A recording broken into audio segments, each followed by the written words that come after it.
우리가 어떻게 저런 사람을 3년간 대통령으로 모셨는가, 그런 자괴감도 갖고 한심하게 생각합니다. 있을 수 없는 일이 자꾸 일어나는 게 윤석열 체제예요. 윤석열, 김건희는 편치 못하다, 구속된다, 저는 화이팅! 그렇게 확신합니다. 중간에 덜컥수가 한 번만 나와도 판은 확 무너질 수가 있어요.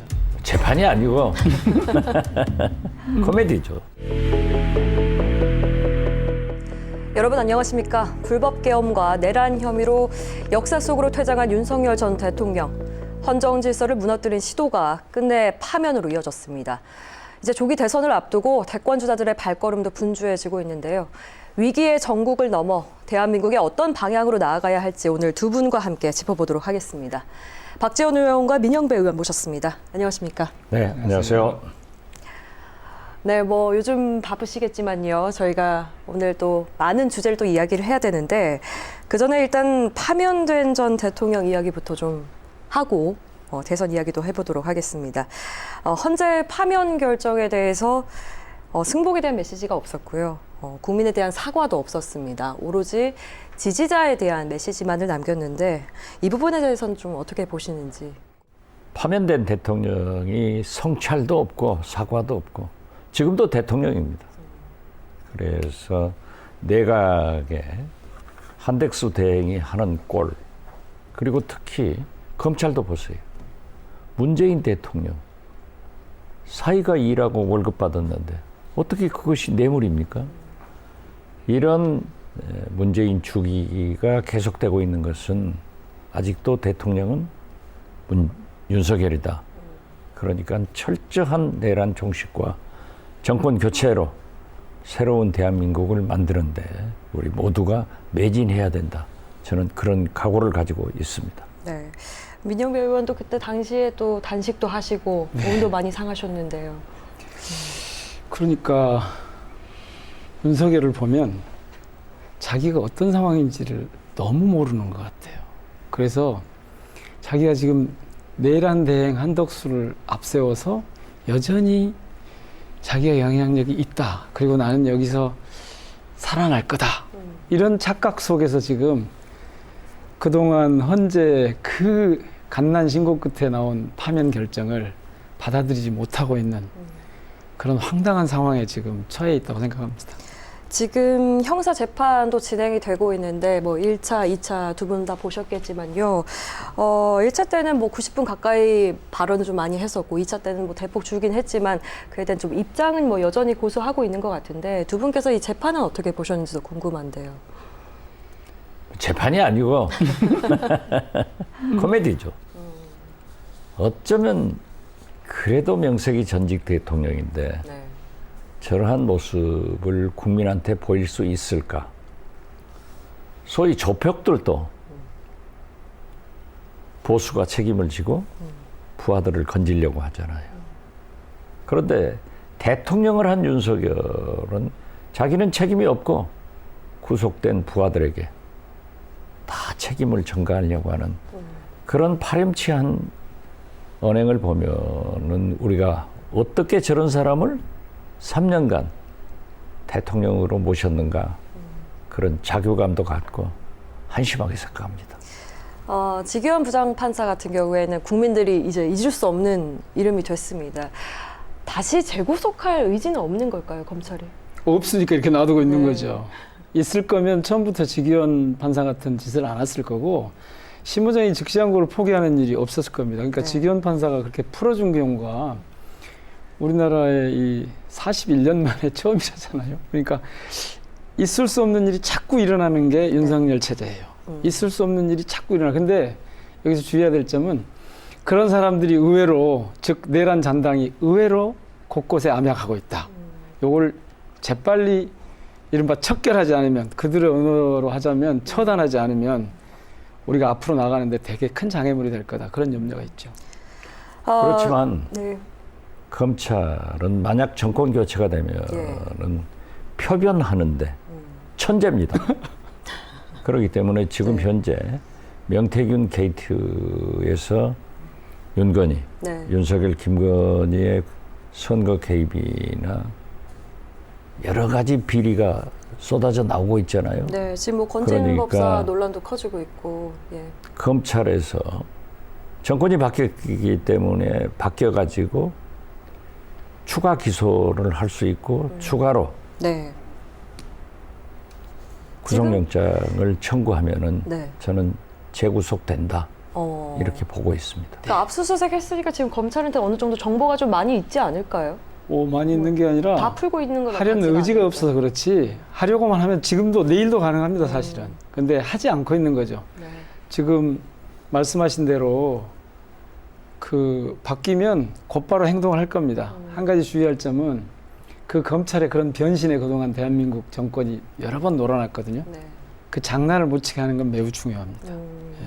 그렇기 때문에 결국 이재명 대표께서 강조한 내란 종식과 정권 교체가 이 시대 최고의 개혁이라고 하면은 이러한 내란 종식을 위해서도 반드시 새 정부에서는 내란 특검으로 예. 발본색원해야 된다.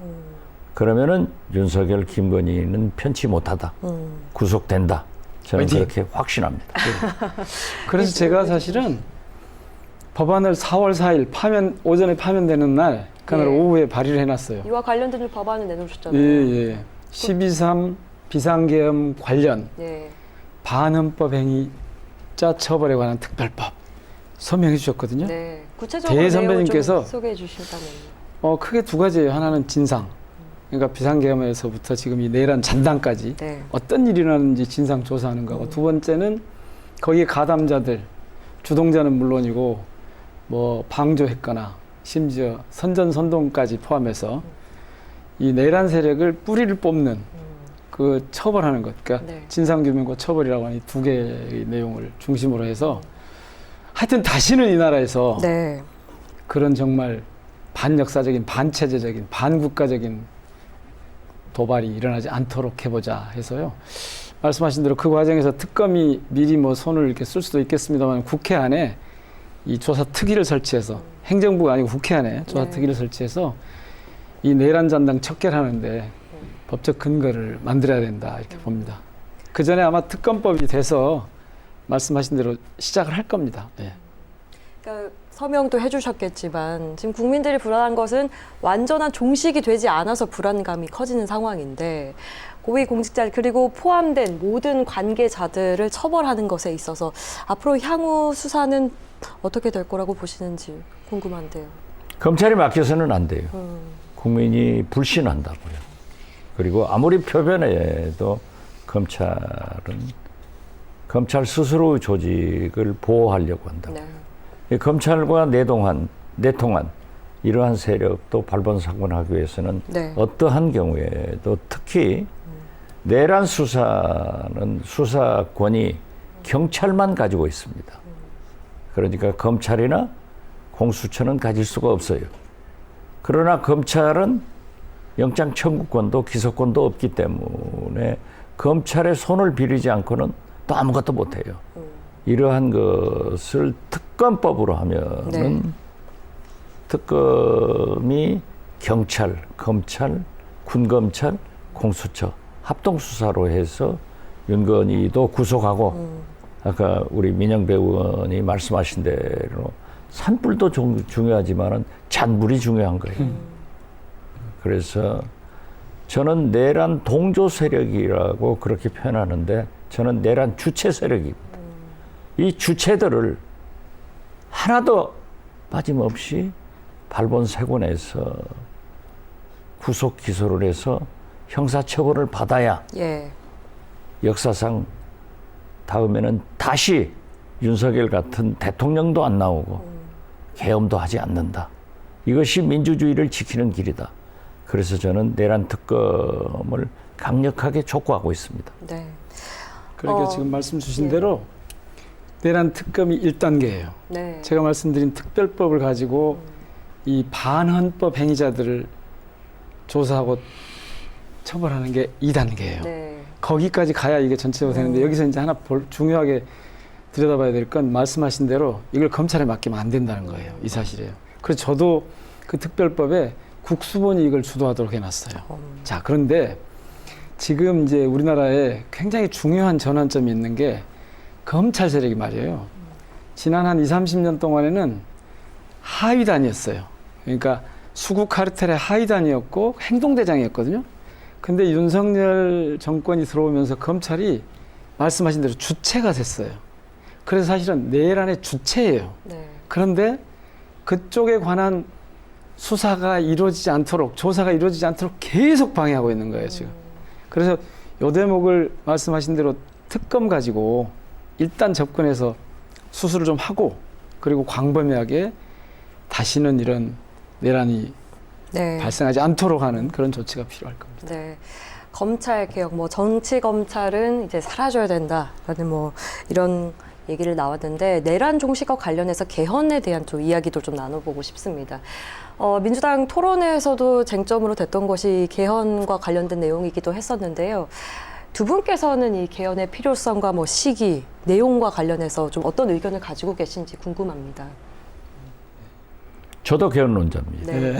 그러나 12월 3일 개헌 이전의 대한민국과 12월 3일 개헌 이후의 대한민국은 구분돼야 됩니다. 심지어 윤석열도 개헌하자. 그리고 그러한 개헌 동조 세력이 많습니다. 네. 그 국민 여론 그러나 같은 경우에 만약 개헌이 시작된다고 하면은 이 시대 최고의 개혁과 혁신인 내란 종식 그리고 정권 교체가 개헌이라는 블랙홀로 봤기 때문에 되지 않습니다. 그리고 지금 현재 개헌을 번개불에 콩 구워 먹듯 할 수 없는 거예요. 국민적 합의도 국회에서 합의가 돼야 되는데 네. 특별한 안도 안 나와 있어요. 그렇기 때문에 이재명 대표도 그러한 얘기를 했고 네. 사실 윤석열, 이재명 대결 때도 두 후보 다 개헌을 약속했습니다. 예. 윤석열이 안 한 게 잘못이에요. 그래서 저는 개헌은 일단 네. 대통령 후에 후회해야 한다. 새로운 대통령, 즉 이재명 대통령이 가장 지금 현재 가능성이 이재명 높잖아요. 후보가, 예. 공약을 하고 개헌은 해야 된다. 네. 그렇지만 지금은 아니다. 모든 정치나 인생만사도 선후완급이 있어요. 먼저 할 것, 나중에 할 것. 네. 급한 것, 안 급한 것. 구체적인 시기도 뭐 내년 6월 뭐 이렇게 좀 언급을 그렇기 하시더라고요. 때문에 예. 그러한 것은 새로운 대통령이 국민에게 약속하고 자기 임기 내 5년 내에 개헌을 하는 것이 국민의 요구에 부응하는 길이다. 네. 저는 그렇게 생각합니다. 40년이나 오래됐기 때문에 이 개헌 과정이 좀 필요할 것 같은데 민영배 의원께서는 좀 내용과 관련해서 좀 얘기를 해주신다면요. 아니 지금은 내용보다 형식이 더 중요한 상황인데요. 절차나 이 시간, 네. 그러니까 타임 스케줄이 더 중요한 상황인데요. 이게 한번 돌아볼 필요가 있는 게 2016년 10월에요. 박근혜 대통령이 당시 이제 미르재단 의혹이 불거지면서 탄핵으로 가는 길이었어요. 네. 그게 시작이 되던 국면이었는데 그때 개헌을 제안을 합니다. 국회에 와가지고 연설을 하면서. 그런데 나중에 거기 홍보수석을 했던 김모 수석에 따르면 이게 국면 전환령이었다라고 얘기를 해요. 그러니까 늘 정치 세력들 중에 그렇게 좀 불온한 세력들은 무슨 사안이 벌어지면 개헌 얘기를 꺼내 들어요. 근데 알고 보니 이게 국민의 이익을 위한 것도 아니고 뭐 정치권의 진화를 위한 것, 진보를 위한 것도 아니고 오직 자신들이 처한 위기 모면용으로만 해요. 그러니까 여기엔 진정성이 없죠. 지금 상황에서는 개헌 얘기를 하는 거는 내란을 어떻게든 끌고 가보자고 하는 수작이에요. 이 수작에 말려들면 안 되는 거죠. 이재명 후보는 그걸 잘 알고 있기 때문에 네. 어제 그런 거 아니고 빨라야 내년 6월 그렇죠. 선거 때 맞출 수 있다. 근데 저는 네. 세 단계로 봐요. 정말 개헌을 하고 싶으면 뭔가 원포인트라도 하고 싶으면 아무라도 다 합의할 수 있는 거를 후보들이 합의를 해서 그냥 이번에 뭐 5.18 헌법 전문에 5.18 정신 싣는 거 이런 정도를 끝내고 내년 6월에 1차적으로 저는 권력구조, 선거제도 이런 쪽을 들여다보고 저는 그 다음에 다시 이 3년, 2년, 지금으로부터 네. 3년 이제 총선 때 맞춰서 완성을 하는 그러니까 단계적 개헌론을 저는 주장을 하는데 아마 이재명 대표 어제 6월 빨라도 6월이라고 한 건 전체적으로 볼 때 그렇다는 뜻일 거거든요. 예. 이것은 그런데 중요한 게 뭐냐면 개헌을 누가 하려고 하는 거고 누구를 위해서 하려고 하는 거라 그 대목이거든요. 그러니까 내용을 지금 다 따지기 전에 이게 방향이 목표가 뭐냐 이걸 먼저 설정을 해야 되고 그것은 당연히 국민들로부터 와야 돼요. 제가 국회의장께서 개헌론을 이렇게 세게 말씀을 하셔서 그때 아주 강하게 영상을 하나 찍었습니다. 그때 4가지 말씀드렸어요. 물리적으로 시간이 안 돼, 지금 개헌론은. 두 번째는 지금은 우리 박지원 대선배님께서 말씀하시는 것처럼 지금은 내란 정치하고 민주정부 수립에 초점을 맞춰야지 예. 다른 얘기를 꺼낼 시점이 전혀 아니에요. 그러니까 선택과 집중이 필요한 그런 시기예요. 그리고 이 개헌 논의를 하게 되면 제가 처음에 말씀드린 것처럼 내란 세력의 도피처가 돼요. 그래서 그리고 지금 마지막 말씀드린 것처럼 개헌은 개헌의 주체는 시민들이 해야 돼요. 주권자들이 해야 돼요. 그래서 밑으로부터 치고 올라와야 돼요. 여론을 충분히 수렴해야 돼요. 그런 절차들이 이루어져야 내용이 정확하게 잡히고 풍부하게 잡히고 방향도 정확하게 설정될 수 있다. 네. 그런 뜻에서 지금 내란 세력 말고는 개헌을 얘기하지 않는다. 예, 알겠습니다. 뭐 개헌 지금 지금 얘기 현재 개헌을 주장하는 사람들이 과거에 다 개헌을 반대한 사람들이에요. 저는 개헌론자이기 때문에 네. 이명박 정부 때 안상수 한나라당 대표와 제가 합의를 했습니다. 네. 3년 임기 단축, 4년 중임, 프랑스식 이원 집정제로 개헌하자. MB가 굉장히 어려울 때거든요. 네. 그러니까 안상수 대표가 책임지고 이명박 대통령의 허락을 맡아오겠다. 제가 그때 그랬어요. 이명박은 장사꾼이라 주판을 던져보고 예. 나 임기 단축 안 한다 할 거다. 못했어요. 이번에 예. 윤석열 정부에서도 제가 정진석 비서실장을 만나가지고 지금 윤석열 대통령과 김건희, 윤건희는 이렇게 가면 험한 꼴 당한다. 큰 집 간다. 그리고 우리 역사상 계속 탄핵, 중도 하차하는 대통령이 나오면 우리 국민이 국가가 불행하다. 이걸 돌파할 수 있는 것은 3년 네. 임기 단축, 4년 중임제, 프랑스식 이원 집정제 개헌을 하자. 네. 했더니 정진석 비서실장이 제 말이 떨어지기도 전에 형님 누가 임기 1년 단축하고 개헌하겠습니까? 반대하더라고요. 그들이 이제 와서 내란을 연장시켜 보려고 국민을 속이려고 개헌을 주장하는 것은 네. 절대 넘어가서는 안 될 일이고 그것을 우리 민주당에서 현명하게 이재명 대표가 대처하고 있다. 네. 저는 그렇게 봅니다. 이 대목에서 이제 정말 통찰력을 갖고 계시잖아요. 우리 박지원 대선배님께서 네. 늘 이 정치 흐름을 꼭꼭 그때그때 짚어주시거든요. 여기서도 지금 할 수 있는 일이 딱 한 가지 있어요. 제가 보기에는. 지금 개헌론에 관해서. 예. 대통령 후보들이 결정이 되면 네. 주요 정당의 대통령 후보들이 결정이 되면 그들이 절차에 대해서 합의를 쫙 하고 거기에 서명해야 돼요. 그리고 이걸 반드시 지키겠다. 지금 그 얘기를 이재명 후보가 살살 꺼내고 있는 거예요.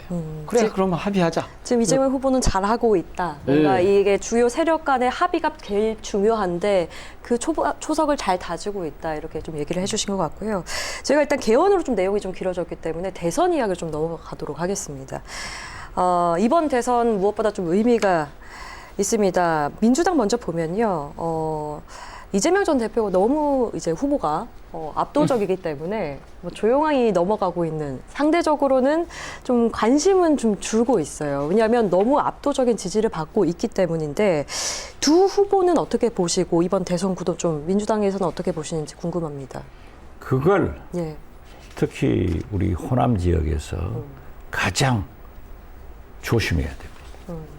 지금 현재 보면은 이 윤석열 개헌 판국에서도 정권 유지가 필요하다 하는 세력이 35%가 나오고 있어요.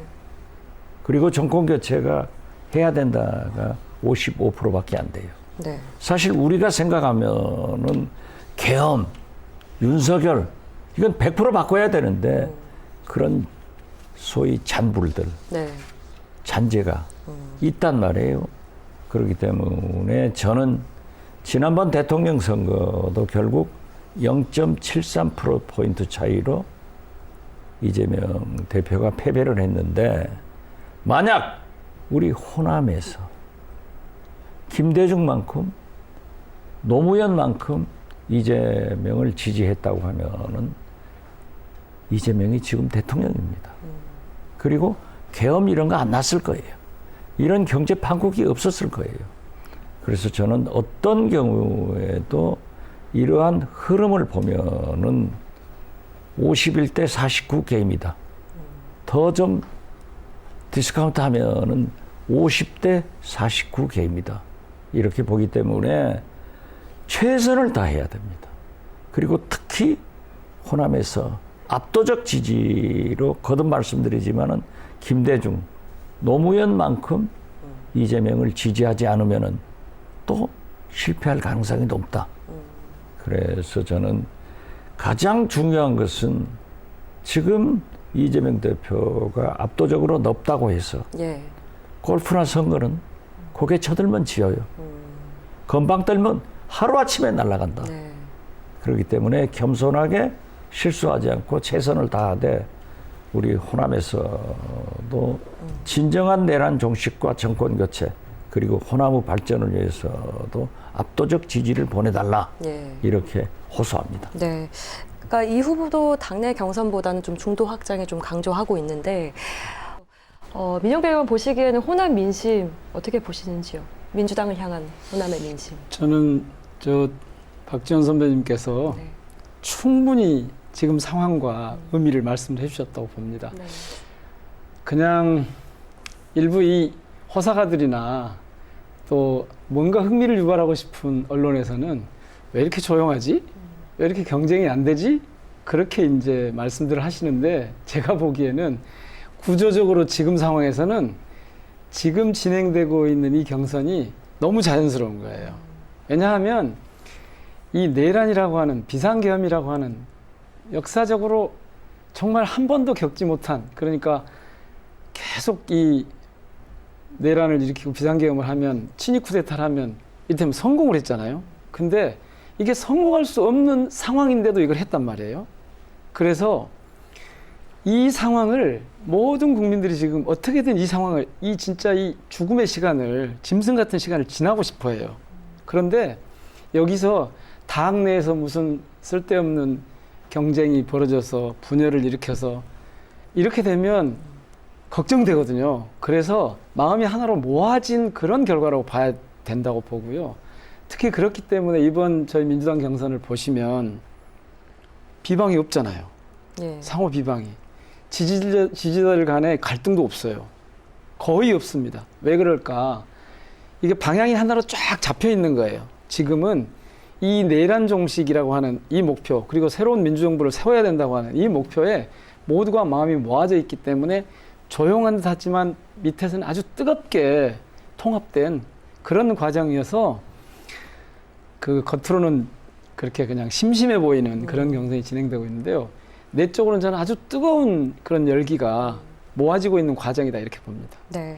단순하게 보면은 민주당의 이재명의 취약적이라고 말할 수 있는 충청, 영남에서도 90% 그렇습니다. 예. 당원과 국민들이 지지했다 하는 것은 민영배 의원이 지적한 대로 내란 종식과 정권 교체의 열망의 소산이에요.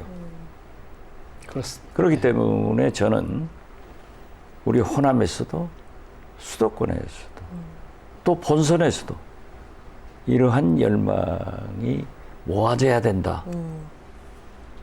그리고 네. 우리 민주당이 지금 사실 국민의힘은 콩가루 집안 아니에요. 도토리 키재기하고 있다고. 자기들 가지고는 안 돼요. 그렇지만은 우리 김경수, 김동연 예. 후보도 정책 대결로 건전한 비판과 대안을 제시하고 있잖아요. 그렇기 때문에 오히려 국민들이 민주당의 변화된 모습, 수준 높은 우리 민주당의 새 후보를 보고 거기에서 이재명을 지지하고 있기 때문에 저는 국민들도 그러한 것에 집약이 될 것이다. 그렇게 봅니다. 예, 알겠습니다. 그러면 국민의힘 경선 후보도 좀 얘기를 해보고 싶은데 그건 얘기할 필요 없다. 하나만 묻겠습니다. 그럼 최종 후보 누가 될 것 같으신지. 저는 예. 누가 돼도 상관없고 네. 누가 돼도 의미가 없다. 그래서 누가 돼도 의미가 없어서 관심이 없고요. 예. 이번 선거는 국힘의 후보가 누가 나오느냐가 관심사가 아니에요. 그냥 언론에서 그걸 이제 재밌게 만들어 보려고 애를 쓰고 있는데 누가 돼도 상관없고 누가 돼도 의미 없다. 누가 돼도 의미가 없다. 예. 지금 조금 전에 이제 왜 이렇게 조용한 거냐 그러셨잖아요. 사실 이거는 역사적인 과정이 있어요. 이재명 대표가 압도적으로 지금 상황에 적합한 대통령이라고 하는 게 딱 판명이 돼 있는 거예요. 지금은. 그러니까 지금 민주당 경선은 그 다음을 이어갈 주자들을 키우는 과정이라고 봐야 돼요. 주권자들 입장에서는, 당원들 입장에서는.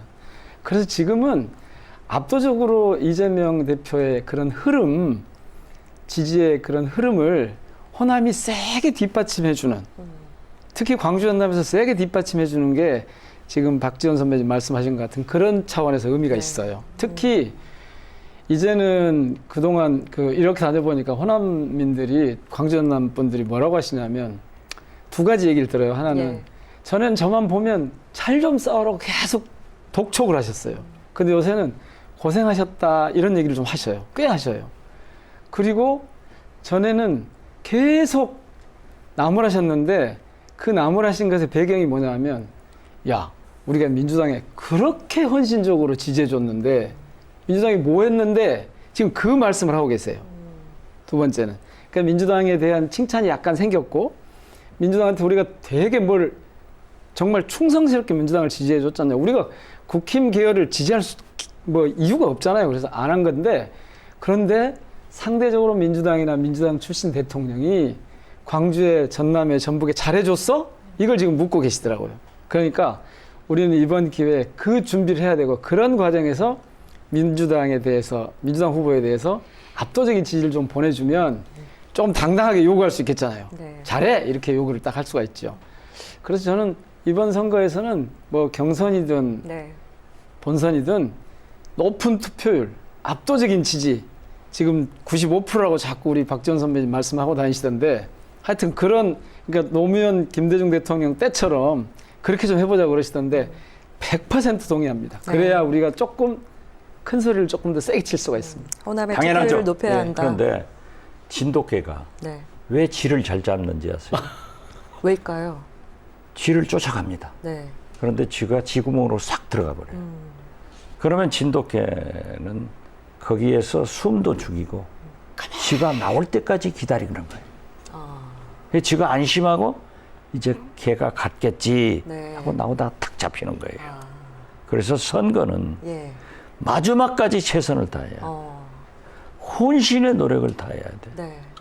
그러한 준비가 끝날 때까지 민주당과 긴장을 그렇죠. 놓지 않고 이재명은 앞으로 40일, 30일 남은 이때 노력을 해야 된다. 지금 잘하고 있다고 보시잖아요. 예. 지금은 잘하고 있어요. 그렇지만은 삐끗하면 큰일 난다. 아, 한번 잘하는 것도 중요하지만 실수하면 한 방에 가는 게 하루아침에 민심이 바뀌는 게 선거예요. 조심하자 네. 하는데 그러한 진돗개가 쥐를 잡는 정석을 국민들한테 바치고 노력해야 된다. 네. 그리고 상대는 항상 강적이다. 라고 상정하고 생각을 하고. 저는 정말 이 지혜로운 말씀이 지금 저희 선거 지침에서 가장 중요하다고 봐요. 봐보세요. 지금 아주 가까이 지금 우리 가까이 있는 일 중에 하나가 조희대 대법원의 장난질이거든요. 지금 80년 헌정사에 한 번도 없던 일을 한 거 아니에요. 그거는 지기현이 했던 건 아무것도 아니에요. 지기현 판사가 한 건 아무것도 아니야. 그거는 그냥 우리가 내란 끝나고 민주정부 수립한 다음에 수습하면 돼요. 근데 대법원이 장난을 치기 시작하면 예를 들면 파기 자판을 해버린다. 파기 환송을 해버린다. 이런 수로 가면 그냥 기각하기 위해서 저렇게 하면 괜찮은데 만에 하나, 만만에 하나라도 그런 도발을 해버리면 진짜 큰일 나거든요. 그래서 지금 박지원 선배, 대선배 의원님께서 말씀하신 그 지혜가 지금 민주당의 가장 중요한 선거 지침이에요. 예. 지금 진돗개가 쥐잡는 법을 말씀을 하셨는데 예. 그보다 더 긴장해서 더 끝까지 말씀하시던데 끝날 때까지 진짜 끝난 게 아니에요. 중간에 덜컥수가 한 번만 나와도 판은 확 무너질 수가 있어요. 예. 그래서 그 판을 진짜 살얼음판 걷듯이 최선을 다해서 특히 일부 이제 판이 좋아지면 막 들끓습니다. 주변에 많은 사람들이.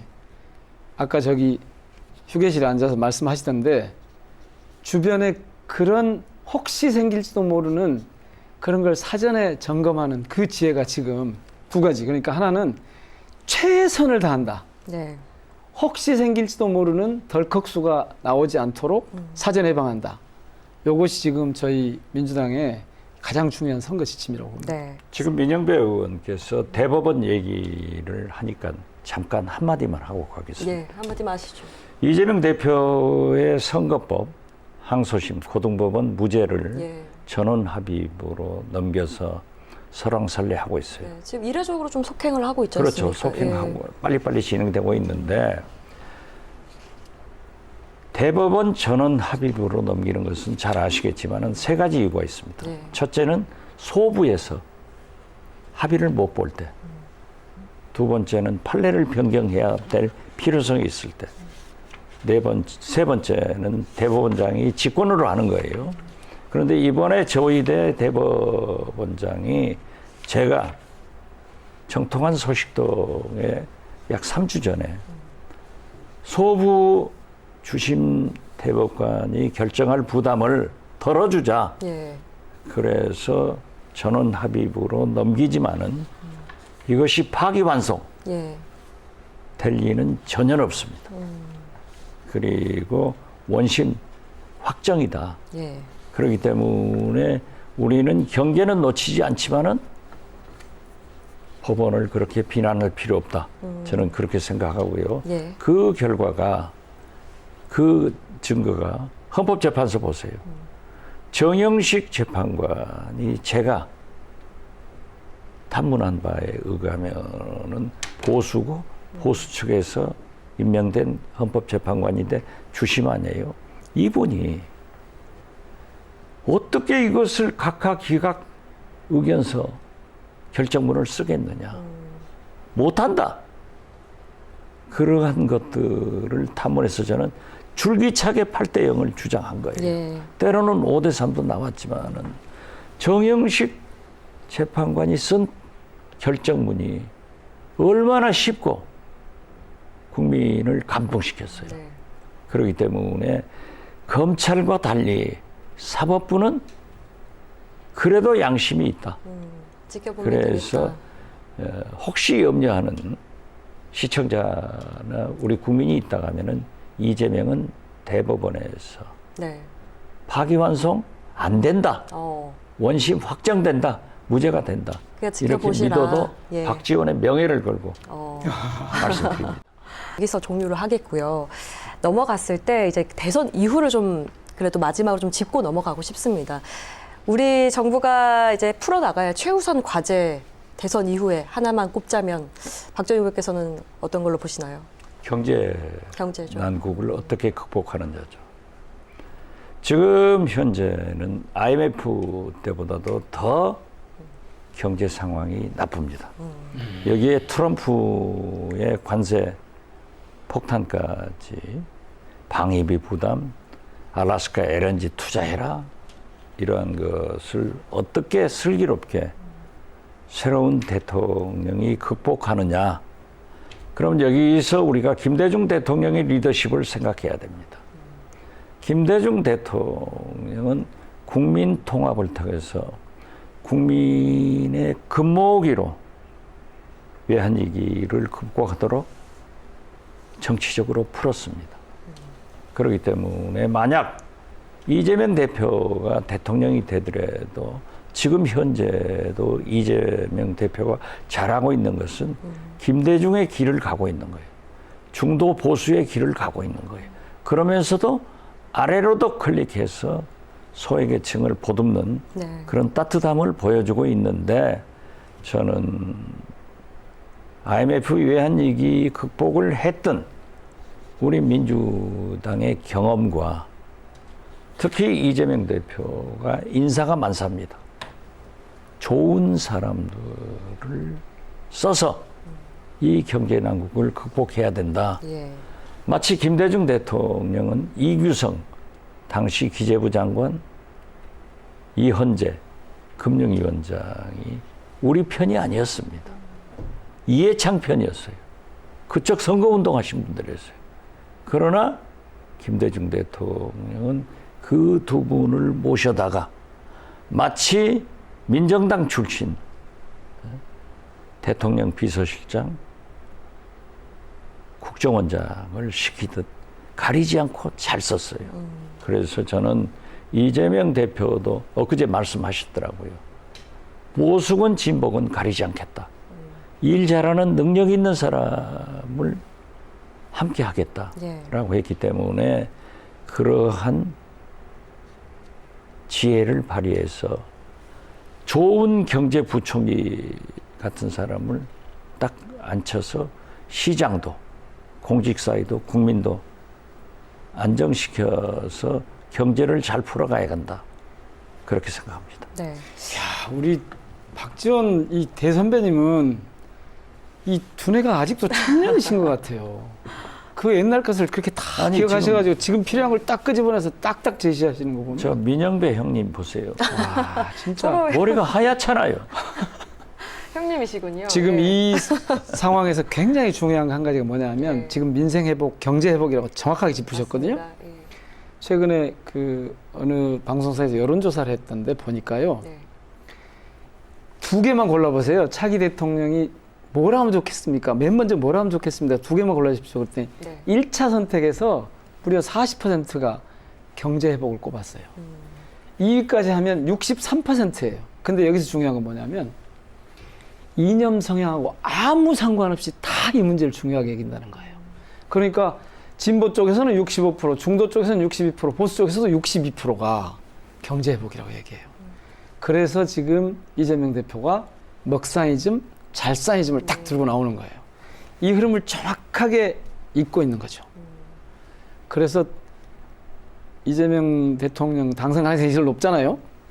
누가 되든 이재명 대통령이 될 것 같은데 누가 되든 이 문제를 피해갈 수 있는 사람은 없어요. 2위가 뭔지 아세요? 검찰개혁이에요. 2위가. 그건 왜 그러냐면 지금 이 내란 상황의 중심에 사실은 검찰 쿠데타가 있다는 걸 시민들이 다 아는 거예요. 검찰들이 못된 짓을 해가지고 나라가 이렇게 망가지게 됐다. 이걸 다 알고 있는 거예요. 근데 지금까지 수사 과정이나 조사 과정은 검찰 얘기가 잘 안 나오잖아요. 지금 가려져 있어요. 네. 그런데 국민들은 다 알아요. 주권자 시민들은 뭐가 중요한지 다 알아요. 그리고 지금 말씀하신 대로 사회 통합. 네. 이게 세 번째로. 예. 그러니까 국민들이 바라는 경제는 겁니다. 가장 중요하고 또 나머지 네. 검찰과 또 사회 통합 얘기해 주셨는데요. 저희 마지막으로 쿠데타를 겪어온 우리 국민들이 민주주의를 쟁취한 만큼 또 앞으로의 우리 민주주의는 어떨지 한 말씀씩 듣고 마무리하도록 하겠습니다. 대한민국의 민주주의. 거듭 말씀드렸지만 이 시대 최고의 개혁은 윤석열 파면이었습니다. 헌법재판소에서 8대0으로 이루어졌잖아요. 이제 나머지 과제는 최대의 혁신, 내란 종식, 정권 교체입니다. 그렇기 때문에 우리 국민들이 어떠한 경우에도 내란 주체 세력에게 투표해서는 안 됩니다. 정리해줘야 됩니다.